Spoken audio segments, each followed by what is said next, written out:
कल तक जो हिंदू थे आज सवर्ण हो गए हैं। 10% लोग कह रहा है जो हमारा शोषण होगा, हमको अलग करके रखा जा रहा है। अरे सदियों से जो सत्ता पे, संसाधन पे, न्याय व्यवस्था पे, सारी चीजों पे जिसका कब्जा रहा है, एक छत्र राज रहा है, वैसे 10% वाले लोग हाय तौबा मचा रहे हैं। समान समाज के जो लोग हैं जो विरोध कर रहे हैं, मोदी जी को गाली पढ़ रहे हैं, उनको इस बिल को पढ़ना चाहिए। बिहार में 13 यूनिवर्सिटी है ना, स्टेट यूनिवर्सिटी।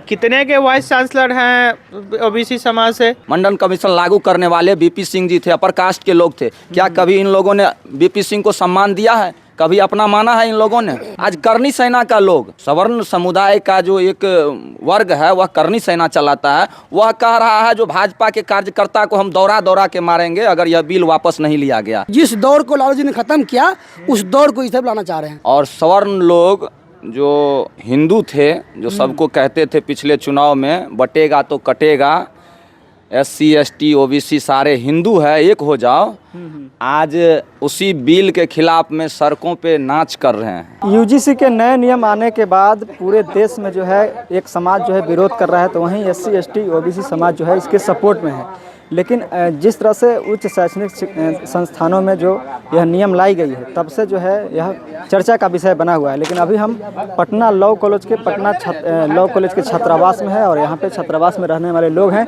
UGC के इस नए नियम को लेकर ये लोग क्या सोचते हैं, क्या जो है इनके लिए सही है या गलत है, इसको लेकर जो है हम बातचीत करेंगे। क्या नाम हुआ आपका? गौतम आनंद मेरा नाम हुआ। अच्छा, इस नया बिल के बारे में आप लोग जान ही रहे हैं। कौन सा बिल? UGC का 2026 में जो बिल आया है। हाँ, UGC का जो इक्विटी रेगुलेशन बिल जो आया है, इसके समर्थन में हम लोग हैं।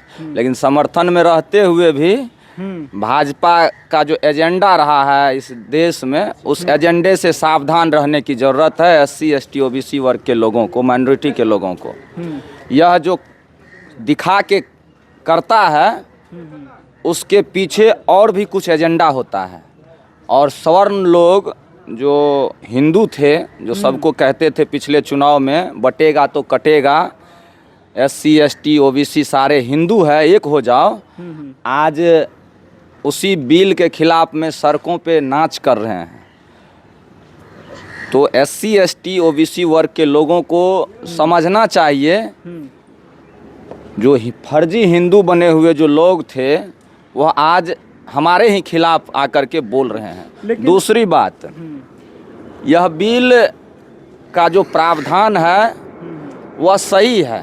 UGC ने जिन चीज़ों को स्वीकार किया है, UGC का जो रिपोर्ट आया था, 118% जो है शिक्षण संस्थानों में असमानता बढ़ा है, पाई गई। हाँ, बढ़ा हुआ पाया है। चाहे वो विश्वविद्यालय हो, कॉलेज हो, IIT हो, IIM हो, जितने भी हायर इंस्टीट्यूशन है, तो उसको निश्चित ही कम करने की ज़रूरत है। एक तरफ इस देश में संविधान है, उससे देश चलता है, और दूसरी ओर आप लगातार देख रहे हैं वह भाजपा की सरकार में यह ज़्यादा देखने को मिल रहा है। जो कॉलेज विश्वविद्यालय में असमानताएं बहुत बढ़ गई है। शोषण जो होता है वो PhD का, चाहे वो एडमिशन हो, चाहे वह PhD सबमिशन का सवाल हो, चाहे वह वैकेंसी जितने भी आ रहे हैं, चाहे वह परमानेंट वैकेंसी हो या फिर गेस्ट फैकल्टी का वैकेंसी हो, हर जगह मतलब इंटरव्यू का सवाल हो, तो वहाँ कई तरह की जो है असमानताएं आपको मिलेगी।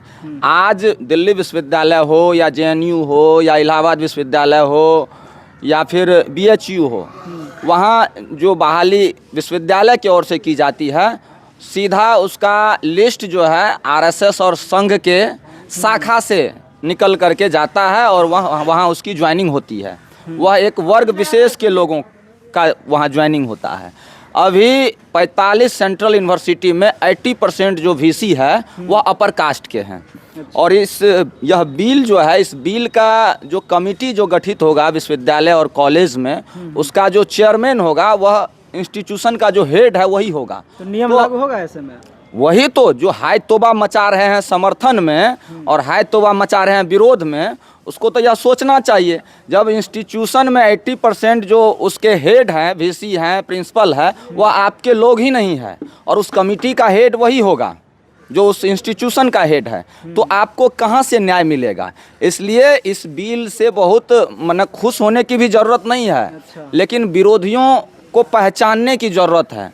जो किस तरीके से विरोधी कल तक जो हिंदू थे आज सवर्ण हो गए हैं। SC ST OBC के लिए कथित तौर पे ही कह सकते हैं बिल से कुछ फ़ायदा हो जाए, तो वह कह रहा 10% लोग कह रहा है जो हमारा शोषण होगा, हमको अलग करके रखा जा रहा है। अरे सदियों से जो हजारों वर्ष से जो यहाँ के सत्ता पे, संसाधन पे, न्याय व्यवस्था पे, सारी चीज़ों पे जिसका कब्जा रहा, एक छत्र राज रहा है, वैसे 10% वाले लोग हाय तौबा मचा रहे हैं। क्या इस देश को बनाने में 90% लोगों का योगदान नहीं रहा है। यह जो बिल्डिंग बना हुआ है, जो बड़े बड़े बिल्डिंग है, जो बड़े बड़े जहाज है, रेल है, जितने भी चीज़ इस देश में आपको देखने को मिलेगा, उसका निर्माण करता इस देश का SC ST OBC का मेरा वर्ग है। लेकिन यही तो सवाल उठ रहा है कि SC ST तक तो ठीक था, लेकिन अब OBC समाज को भी इसमें लागू कर दिया गया, तो उसके साथ तो भेदभाव नहीं होता है। OBC SC ST से बहुत बेहतर स्थिति में थोड़े है जी। OBC में क्रीमी लेयर को छोड़ दीजिए, तो उस जाति के जो और लोग हैं जो क्रीमी लेयर से बाहर हैं, उसकी भी स्थिति बहुत बेहतर नहीं है। जाकर के गांव में, देहात में जब आप देखिएगा ना, तो एक ही घर में बहुत सारे OBC परिवार के लोग ऐसे मिलेंगे, एक घर में ही सोते हैं, उसी में खाना बनाते हैं, उसी में मवेशी रखते हैं, उसी में बकरी पालता है। तो बहुत बेहतर स्थिति नहीं है। यह हवा फैलाया जा रहा है OBC को लेकर के। यही लोग जो आज UGC का बिल का विरोध कर रहा है, कभी देश में मंडल कमीशन आया था, मंडल कमीशन लागू करने वाले BP सिंह जी थे, अपर कास्ट के लोग थे। क्या कभी इन लोगों ने BP सिंह को सम्मान दिया है? कभी अपना माना है इन लोगों ने? मंडल कमीशन का जब रिपोर्ट लागू हुआ था, तो यही सवर्ण समाज के लोग जो कभी भी न्याय व्यवस्था में विश्वास नहीं रखा है, कभी भी समानता और संविधान में विश्वास नहीं रखा है, वही लोग उस समय भी विश्वविद्यालय से, कॉलेज से निकल करके आत्मदाह करते थे, आत्मदाह की धमकी देते थे, जो यह बिल वापस होना चाहिए। और वही चीज़ फिर आज देखने को मिल रहा है। आज करनी सेना का लोग, सवर्ण समुदाय का जो एक वर्ग है, वह करनी सेना चलाता है, वह कह रहा है जो भाजपा के कार्यकर्ता को हम दौड़ा दौड़ा के मारेंगे अगर यह बिल वापस नहीं लिया गया। तो नरेंद्र मोदी जी भी तो भाजपा के ही कार्यकर्ता है। तो अब इस्तीफा दे रहे हैं, लोग बोल रहे हैं कि हम BJP को जिताएंगे। एकदम दे दे इस्तीफा। इस्तीफा ही नहीं दे, इस देश में हो सकता है उसको रहने में असहज होने लगेगा। यही 10 साल से सारा सिस्टम तहस नहस कर दिया, सारा इंस्टीट्यूशनल बॉडी को इन लोगों ने, चाहे वह चुनाव आयोग हो, चाहे तमाम जो संस्थाएं हैं, संवैधानिक संस्थाएं, जो जांच एजेंसियां हैं, सारी चीज़ों को इन लोगों ने तोता बना करके SC ST OBC माइनॉरिटी के लोगों को इस देश में एक तरह से बंधक बना लिया है, अघोषित आपातकाल लागू कर दिया है। एक तरफ कन्हैया कुमार पूरे देश में घूम घूम करके BJP के नेताओं को गाली देता है, तो उसको कुछ नहीं होता है, और दूसरी तरफ उसी केस में उमर खालिद 5 वर्षों से जेल में बंद है। एक तरफ रोहित वेमुला का इंस्टीट्यूशनल कर दिया जाता है, उस पे ये लोग एक आवाज़ तक नहीं निकालता है। एक तरफ इलाहाबाद विश्वविद्यालय में महीनों से एक मौर्या समाज का लड़का, जिसका लोधी समाज का, जिसका लिस्ट में नाम आने के बावजूद PhD में एडमिशन नहीं लिया जाता है, इस पर कोई है तौबा नहीं होता है। न जो ये स्वर्ण मीडिया है, गोदी मीडिया है, उसके द्वारा एक आवाज़ तक नहीं निकाला जाता है। और दूसरी तरफ ये UGC बिल, जिससे बहुत उसका कुछ हानि नहीं होने वाला है। उसके लोग जहाँ हैं, वह कहीं भी अपने समाज के लोगों के साथ अन्याय नहीं होने दिया है, नहीं होने देगा। इससे SC ST OBC के लोगों को समर्थन में रहते हुए सचेत रहने की ज़रूरत है। पिछले दिन आप देखे होंगे, ये बिल आया था न्यू एजुकेशन पॉलिसी NEP। इससे खतरनाक, वो अगर इनको विरोध करना था तो न्यू एजुकेशन पॉलिसी का विरोध करता। उन्होंने तो उस बिल के माध्यम से तो सरकार ने पूरे कॉलेज और विश्वविद्यालय के शिक्षा व्यवस्था के ढांचा को ही खत्म कर दिया है। 4 साल में ग्रेजुएशन करके छात्र क्या करने जाएगा? 3 साल में उसको डिग्री मिले, सर्टिफिकेट मिलेगा, 4 साल में डिग्री मिलेगा। एक तरफ शिक्षा का जो है बाजारीकरण हो रहा है, शिक्षा लगातार महंगी हो रही है, शिक्षा का निजीकरण हो रहा है, इस पे कहीं कोई हाय तौबा नहीं है। दूसरी तरफ आप 10% रिजर्वेशन ले लिए, 15% लोगों को 10% रिजर्वेशन दिया गया, इकोनॉमिकली बेस पे दिया गया। इकोनॉमिकली बेस पे दे रहे हो तो सब जाति को ना उसमें शामिल करोगे क्या? माने अपर कास्ट में ही गरीब है, जब इकोनॉमिकली बेस है रिजर्वेशन का, एक तो संविधान में इकोनॉमिकल बेस ही नहीं रहा है रिजर्वेशन का।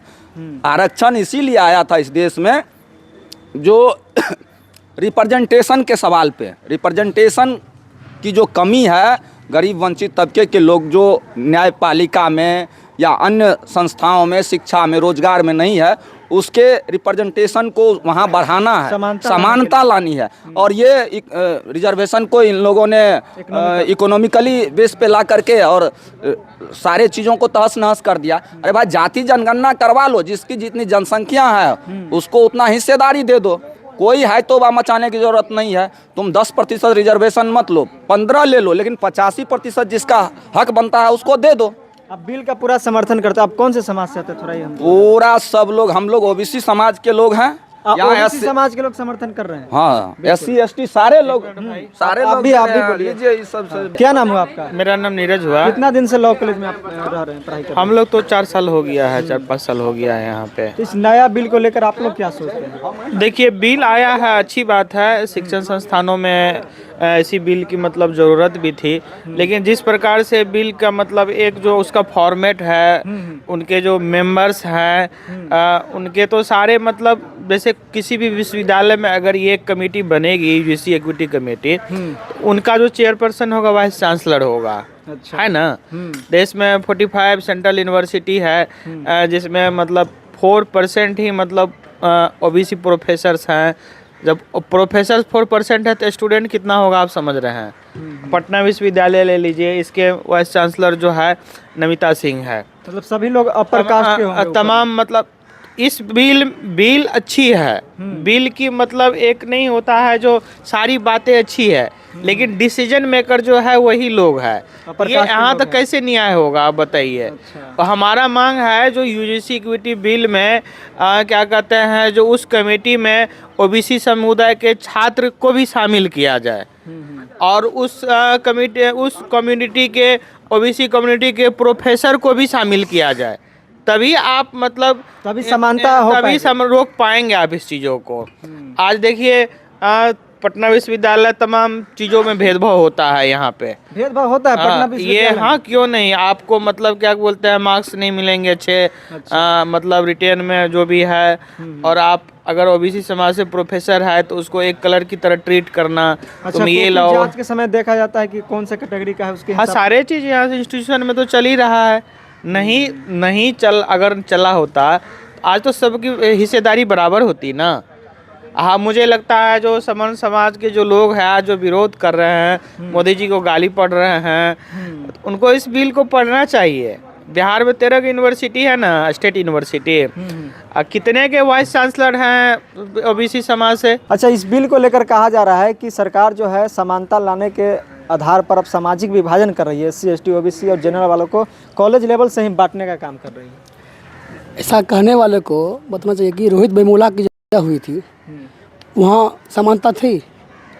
अभी हाल फिलहाल में एंजल चकमा के साथ जो हुआ वो भी तो वो कौन सा मामला था। पूर्वाग्रह से ग्रसित लोगों ने उनकी कर दी। और इतनी असमानता है विश्वविद्यालय में या किसी भी संस्थान में, और जब समानता की बात हो रही है तो उस बात को लेकर इतना हंगामा क्यों हो रही है। इतनी हंगामा होना लाजमी है क्या। और इस हंगामा होने से मतलब हो रहा है कि जो SC और ST OBC समाज के लोग हैं वो हिंदू नहीं हैं। जो इनके विरोध में लोग हैं वो तो साबित कर दिया कि ब्राह्मण भूमिया राजपूत ही हिंदू है, OBC और SC ST हिंदू नहीं है। वो लोग को तो कहना है कि अब तो मोदी जी उन लोगों को ठग लिए, जिस तरह से वो लोग सपोर्ट करते तो जब EWS लागू हुआ था तब तो SC समाज या OBC समाज इतना हंगामा नहीं किया था, तब तो अच्छे थे। तब नरेंद्र मोदी उनके लिए हिंदू पुत्र थे। और जब ये समानता की बात के लेकर यूजीसी एक्ट आया है तब अब नरेंद्र मोदी हिंदू से हो गया, तेलिया हो गया। तेली भी नहीं हुआ, तेलिया हो गया। हाँ, कल तक हिंदू पुत्र का जात अब आ गया हिंदू। हाँ, अब तेलिया हो गया है। बताइए, ये लोग जो अपने आप को हिंदू हिंदू कहते हैं, हाँ, तो ये जो यूजीसी एक्ट लागू हुआ है, क्या OBC समाज हिंदू नहीं है क्या? उनसे पूछिए, वो जाहिरों से, वो जिनको यूजीसी का यू नहीं पता है, वो व्यक्ति भी, जो लोग उस समाज के लोग लाठी डंडा चलाते हैं, वो भी यूजीसी के विरोध में आज खड़े हैं। क्यों? उनके पेट में जो दर्द है ना, वो दर्द उखाड़ना शुरू किए नरेंद्र मोदी। अब इसीलिए आप मोदी नहीं, आप वो प्रधानमंत्री नहीं रहे, आप वो तेलिया हो गए हैं। अब कुछ दिन के बाद तेलिया को गरियाएगा भी, तेलिया देख के जतरा खराब हो जाता है, ये सब सुनने को मिलेगा जो 90 के दौर में मिलता था। हाँ, जिस दौर को लालू जी ने ख़त्म किया, उस दौर को ये सब लाना चाह रहे हैं। अच्छा, इसके पीछे राजनीतिक वजह यह बताई जा रही है कि रोहित वेमुला का जिस तरह से आत्महत्या हुआ, उसके बाद राहुल गांधी ने आवाज़ उठाई थी कि रोहित वेमुला एक्ट बनना चाहिए, उस आधार पर एक नियम आना चाहिए कि समान SC ST OBC समाज को समानता कॉलेज में मिले। तो क्या इसके पीछे राहुल गांधी जब आवाज़ उठाएं तो फिर मोदी जब इस चीज़ को ला दिए, तो क्या अब OBC समाज को राहुल गांधी उठाना चाहते थे लेकिन इससे पहले मोदी जी उठा लिए, तो इसके पीछे कोई राजनीति? मोदी जी से सचेत रहने की ज़रूरत है OBC समाज को, ठीक है ना। लेकिन ये जो एक आए हुए हैं ना, इससे भी कोई फ़ायदा होने वाला नहीं है। अभी बता रहे थे ना एक वक्त आपको कि जो उसके संस्था का हेड है वही उसका हेड रहेंगे इस एक्ट में जो लागू होंगे। हर विश्वविद्यालय में संस्था का जो हेड होंगे वो कुलपति रहेंगे, अपर कास्ट के होंगे। हाँ, अब कुलपति कौन है भाई? अब पटना विश्वविद्यालय कुलपति कौन है? पहले कौन थे? बिहार में जितने यूनिवर्सिटी है उसमें देखिए कितना OBC है, कितना SC समाज के लोग कुलपति हैं, नहीं के बराबर है। डीन कितना है, प्रोक्टर कितना, रजिस्ट्रार कितना है, हर बड़े बड़े पद पे तो बैठे हैं वही समाज के लोग। जो विरोध कर रहे हैं उन्हीं के लोग तो बैठे हुए हैं, जमाए हुए हैं, कब्जा जमा के बैठे हुए हैं। फिर उनको डर क्यों? अभी बताते हैं, पटना विश्वविद्यालय में एक TOP है, अच्छा। उसका थाना प्रभारी दिवाकर पांडे है, जाति का ब्राह्मण है, भूमियार है, और वो जाति पूछ के, गोत्र पूछ के पटना विश्वविद्यालय में छात्रों को पीटते हैं। अगर आप उसके समाज के नहीं हैं तो आपको पीटते हैं, जाति देखकर। और हाँ, जाति देख के दिवाकर पांडे, और खुलेआम बोलते हैं हम किसी डरते नहीं हैं। पटना विश्वविद्यालय में इस तरह का हो रहा है। UGC एक्ट का जो विरोध कर रहे हैं, पर दिवाकर पांडे से सवाल पूछे, वो क्यों गोत्र पूछ के मारते हैं पटना विश्वविद्यालय के छात्रों को? अगर आप दलित हैं, OBC हैं, तो आपको पीटेंगे, वो खुलेआम पीटते हैं। यानी भेदभाव रियल में हो। अरे भेदभाव पटना विश्वविद्यालय की TOP प्रभारी कर रहा है, उसके खिलाफ भी बोले कोई? स्टूडेंट तो कर ही रहा था, प्रशासन भी कर रहा है। प्रशासन कर रहा है। TOP प्रभारी दिवाकर पांडे खुलेआम बोले, उसका ऑडियो सुना देंगे हम आपको। वो बोल रहा है कि हम OBC समाज को पीटेंगे। पटना विश्वविद्यालय से संस्थान में एक TOP प्रभारी जो वर्ग समाज के लोग हैं, वो खुलेआम धमकी देते हैं दलित समाज के छात्रों को, OBC समाज के छात्रों को। चलिए, बहुत क्या नाम बताएं आप? आर्यन राय। देखिए, जिस तरह से UGC बिल को लेकर कहा जा रहा है कि SC ST OBC के साथ जो है भेदभाव सैकड़ों वर्षों से होती आ रही है, लेकिन रियल में जिस तरह से इन लोगों से बातचीत किया, इन्होंने साफ तौर पर बताया कि अभी भी जो है भेदभाव हमें देखने को मिलती है।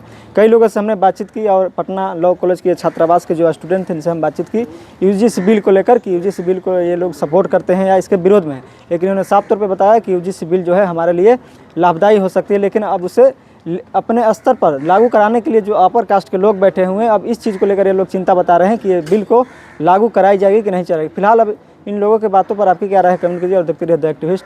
मैं उनको बहुत बहुत धन्यवाद।